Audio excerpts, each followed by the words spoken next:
Hay días que simplemente lo cambian todo. Y el 7 de marzo de 2026, bueno, fue sin duda uno de esos. Hoy vamos a analizar juntos qué pasó en esas 24 horas, un día en el que el mundo literalmente contuvo la respiración. Y todo empezó, como tantas veces en esta época, con un mensaje en redes sociales, unas pocas palabras del presidente Trump que cayeron como una bomba. Destrucción completa, así de claro. Esto no era una insinuación, era una amenaza directa, que marcaba el tono de lo que estaba por venir. Así que con ese telón de fondo, el 7 de marzo de 2026 amaneció con una sensación de estar al límite. El planeta entero en vilo, con varios puntos calientes a punto de explotar al mismo tiempo. Y para entender cómo se llegó a este punto, tenemos que ir al epicentro de todo. Nos vamos a Oriente Medio.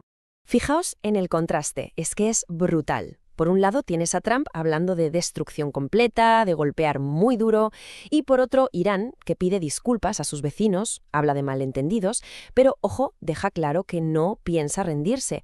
Es que no estaban hablando el mismo idioma, un auténtico diálogo de sordos en el que un solo error de cálculo podía ser catastrófico. Y por si fuera poco, la cosa no se quedaba ahí. Mientras Washington y Teherán intercambiaban amenazas, se abría un nuevo frente, uno muy real.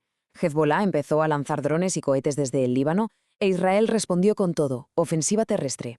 No era una escaramuza, era una incursión en toda regla, capturando posiciones en la frontera. La escalada ya no era una amenaza, era una realidad. Y claro, esta escalada empezó a cobrarse vidas. El mando central de Estados Unidos tuvo que confirmar la peor de las noticias. 6 de sus soldados habían muerto. Un número que, aunque parezca pequeño, es un recordatorio durísimo de que esto no era un juego geopolítico. Y en medio de todo este caos pasa lo increíble, lo que nadie quiere que pase: fuego amigo. Las defensas aéreas de Kuwait, un aliado, derriban por error 3 cazas F-15 de Estados Unidos. Es una suerte que todos los pilotos sobrevivieran, de verdad. Pero este incidente es el reflejo perfecto de la tensión, la confusión, el nerviosismo que se vivía en la zona. Un desastre. Imaginen la situación para los civiles que estaban allí. De repente, la Embajada de Estados Unidos da la orden: refúgiense donde puedan, y después salgan del país como sea. Pero claro, ¿cómo? Apenas hay vuelos comerciales, la gente se ve obligada a pensar en rutas por tierra, hacia Omán, hacia Arabia Saudí. El pánico era real y se estaba extendiendo muy rápido. Vale, ya hemos visto el epicentro. Pero esto no fue solo una crisis regional. Fue como tirar una piedra en un estanque. Las ondas se expandieron por todo el mundo. Vamos a ver ese efecto dominó, esas jugadas de poder a nivel global. Y mientras todo esto pasaba en Oriente Medio, ¿qué hacía Estados Unidos? Pues mover ficha en su propio patio trasero. El presidente Trump reúne en Miami a 12 líderes latinoamericanos. La excusa oficial: una nueva coalición anticárteles. Pero el mensaje de fondo, el importante, era otro: un aviso muy claro para China y su creciente influencia en la zona. Y a esta política le pusieron hasta nombre: la doctrina Monroe. ¿En qué consistía? Pues básicamente en una actualización de la vieja doctrina Monroe, un mensaje para Pekín que venía a decir: América Latina es nuestra zona de influencia y no vamos a tolerar vuestra expansión aquí. Y para que quedara claro que la cosa iba en serio, pusieron al frente de esta coalición a una figura política con mucho peso en ese momento: Kristi Noem, la exsecretaria de Seguridad Nacional. Pero la demostración de fuerza no se quedaba solo en las Américas. Vámonos ahora al otro extremo del planeta, al Ártico. Allí la Marina de Estados Unidos, junto a aliados clave como el Reino Unido, Francia o Japón, ponía en marcha una operación militar masiva. Otro mensaje, esta vez en el norte, para demostrar capacidad y unidad en otra zona que cada vez es más estratégica.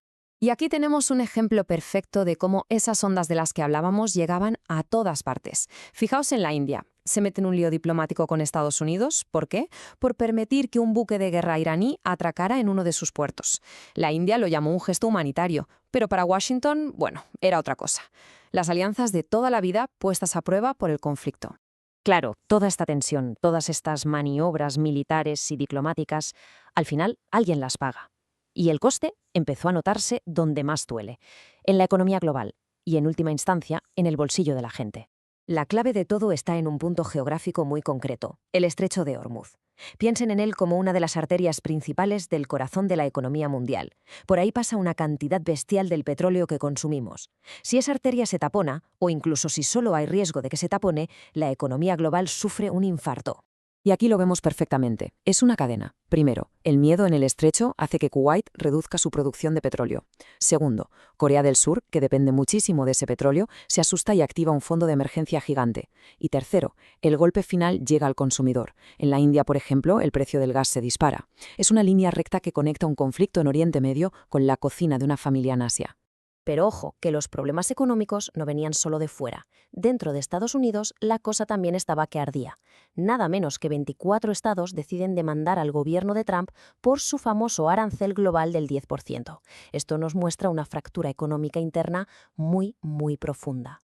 Y mientras todo esto pasaba, en el mundo de las finanzas se estaba produciendo otra pequeña revolución. La Reserva Federal, el Banco Central de Estados Unidos, toma una decisión histórica. Le da una cuenta maestra a Kraken, una gran empresa de criptomonedas. Esto, que puede sonar técnico, fue un bombazo, una señal de que el viejo sistema financiero estaba cambiando, y los bancos de toda la vida, desde luego, se pusieron muy nerviosos.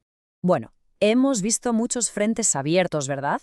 Vamos a dar un paso atrás para intentar tener una visión de conjunto, una foto final de este 7 de marzo. El resumen del día es intenso. Tenemos evacuaciones masivas en Oriente Medio, una guerra comercial interna en Estados Unidos, maniobras militares en el Ártico, en la otra punta del mundo, y gente en la calle, en la India, protestando porque no pueden pagar el gas. Es la definición perfecta de un mundo inestable y conectado. Y sin embargo, mientras todo esto ocurría en la Tierra, mientras la humanidad se enredaba en sus propios conflictos, el cosmos seguía su propio ritmo, ajeno a todo. Al caer la noche de ese día, un eclipse total de luna tiñó el cielo de rojo sobre el Pacífico. Un espectáculo silencioso y brutal que por un momento nos ponía en nuestro sitio, un recordatorio de lo pequeños que somos. Y de vuelta aquí abajo, en la Tierra, la vida simplemente seguía su curso, porque mientras unos preparaban la guerra, otros luchaban por sus derechos. En Washington y en Milán, justo en vísperas del Día Internacional de la Mujer, miles de personas salieron a manifestarse.